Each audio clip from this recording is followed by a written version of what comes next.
welcome. My name is Margaret O'Neill. I am a historical costumer and textile conservator in training. Today I really want to talk about a different sort of category of things that I collect, and that's archival material. Material that isn't necessarily a book, isn't necessarily an object, falls somewhere in between, but is connected to dress in some way. This material can be really helpful in primary source research if you're interested in doing that, just sort of understanding the material culture of the time period that you're looking into, and also can just be beautiful things to have around your house. So this video is going to be sort of an introduction to archival primary source material for dress research, but also just a romp through my personal collection and some cool things that I just want to show you. If there's anything in this video that you would love to see in more depth, I would be open to making a video about it, and I would love to hear that down in the comments. Now, just a definition on what primary source material is. Primary sources are anything that actually come from the time period and is the time period directly speaking to you and not through a secondary interpretive source like a modern author. They can come in many forms. Extant dress is a primary source, and some books are also primary sources. But today I really want to focus on things like magazines, sewing manuals, patterns, ephemera, all those little bits and bobs that sometimes get lost in the ether. Throughout this video, I also want to highlight online sources where you can find digitized versions of these resources for free. You don't need to spend thousands of dollars on your own personal collection if that's not something you want to do. There's a lot of resources out there, including possibly your university library if you're part of a university, or even maybe your city library, where you can find and access this material. And of course, there's the beautiful, wonderful internet. Now, what am I exactly talking about when I say primary archival source material for dress?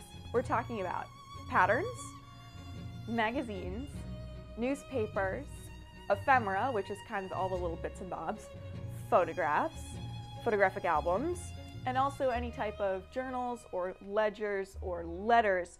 Those we're not going to really talk about very much. That material is a lot harder to find, and honestly, if you're looking for that type of material, I would definitely suggest going to an actual archive and getting yourself a research appointment, or getting reprints of that sort of thing through different books that are on the market. So first, let's talk about fashion magazines. Fashion magazines really start off in the very, very late 18th century and are quite popular throughout the bulk of the 19th century and obviously into the 20th. I will be focusing on 19th century magazines because 20th century magazines are very, very easy to find. However, there are a couple of fashion magazines in the 19th century that you should be aware of. I'm just going to go in chronological order here. One of the first fashion magazines ever was called Gallery of Fashion. It ran from 1794 until 1802. Honestly, it was just really, really expensive to print, and that's why it didn't last very long. It's a beautiful, beautiful magazine. I think I've actually seen all of it. I had a research appointment when I was an undergrad, and my university just happened to have a copy. I haven't been able to find this one digitized online, but there's definitely a lot of plates that are kind of floating around on Pinterest and stuff. If you see Gallery of Fashion, that is kind of a very, very early fashion magazine. Of course, once we get into the 19th century proper, sort of the largest one you're going to see is Godey's Ladies Book. Now, Godey's Ladies Book is a ladies magazine. Ladies magazines in the 19th century tended to be more of a variety magazine. They include a lot of fashion content. They're monthly fashion plates and also some type of DIY stuff. But they were really more of a ladies variety magazine that included sheet music, stories, these kind of collector's prints, and a bunch of other different stuff. Variety magazines of this era were definitely about domesticity and also just sort of maintaining a beautiful home. Godey's Ladies was the most popular in the mid-19th century, or especially around the Civil War period, and it ran from about 1830 to 1873.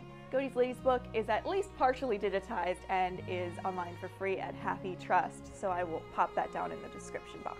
Godey's Ladies Books was also widely printed, so you can find a lot of original copies online or at used bookstores or on Facebook Marketplace. They're sort of all over the place, so just keep your eye out for them. Additionally, the competitor to Godey's Ladies magazine was Peterson's magazine, which ran from 1842 until 1898. I haven't seen as many of these floating around, but you do see the fashion plates quite often. My personal favorite is the Delineator, which ran from 1873 until 1937 or 39, depending on how you count it. The Delineator is like a true fashion magazine. This is sort of when we're getting out of depictions of ladies in the home and sort of more depictions of them actually going and being consumers, shopping around. So it's much more fashion focused, and it's just, honestly, I love the layout of this magazine. You can find a lot of these online too. They were widely published. They're, widely found today as well. I will also pop the links for the digitized versions that I found online down in the description, as well as Peterson's magazine. And of course, last but not least, there was McCall's, which was also published from 1873 until actually 2002, and I have found some digital versions of that, which I will also pop down below. Now, these magazines are just a wealth of knowledge when it comes to fashion in a particular time period. They were published monthly, so if you have an interest in a specific time period, it is worth picking up at least one copy from that time period to sort of understand the material culture. Of course, this is not a complete list, and there were many magazines published in different languages. These are just a selection of some of my favorite American and English versions. Of course, newspapers can be a fabulous source for fashion content as well, especially in the advertisements, and the Library of Congress has digitized a lot of them. I'll pop that down below. Now, for more sewing related items, we of course have paper sewing patterns. Paper sewing patterns were sort of first commercialized in the mid-19th century, around the 1860s, sort of with the Civil War, and were popular until present day. I find that on the market these days you can find stuff from about 1890 to present. Personally, I love collecting patterns because they're just so unique, each one of them, and you get the actual pieces that someone would have constructed a garment with, as well as the instructions. Vintage sewing patterns are also great, and I do have a large collection of those as well. Additionally, there are a lot of sewing manuals that are online for free. I will pop some links down in the description box. But a sewing manual that you should really be aware of is the Workwoman's Guide. It was published in 1838, I believe, and has been reprinted widely. It's one of sort of the few earlier sewing manuals that is sort of widely available, and I will pop a link for that down in the description as well. Additionally, you can find a lot of turn-of-the-century manuals at used bookstores and online, both for free and to purchase the original copies of. Another category of things that I collect is ephemera. Ephemera is sort of a type of object that doesn't really fall into any other category. It's meant to be ephemeral. It's something that wasn't meant to stick around for a long time, so things like packaging, sewing notions, and pamphlets too. Just kind of those things that you would just easily throw away. You can find a lot of ephemera on sale online. You can find a lot of it at antique stores. Just something to look out for and something to be aware of. Another category is fashion plates. This sort of fits in with fashion magazines. Fashion plates you can find widely online from sources like Pinterest, and I'll also link a database down below where you can find a lot of fashion plates. These normally came from magazines, but were circulated to show the new trends of the season. You should be wary when looking at fashion plates though. You are looking at the idealized figure of the lady at the time, so much like magazines today, take it with a grain of salt. However, my favorite thing to collect and look at for my primary source research when I'm starting a project is photographs. I love antique photographs for dress research. Photography was invented in the late 1830s and became widely available shortly afterwards. You're not really going to find a ton of photographs until the 1860s when printing processes became more repeatable and less expensive. Personally, I really find photographs highly useful because they show real people in real clothing. It shows silhouettes that can be achieved by real bodies and also shows clothing that isn't necessarily highly fashionable.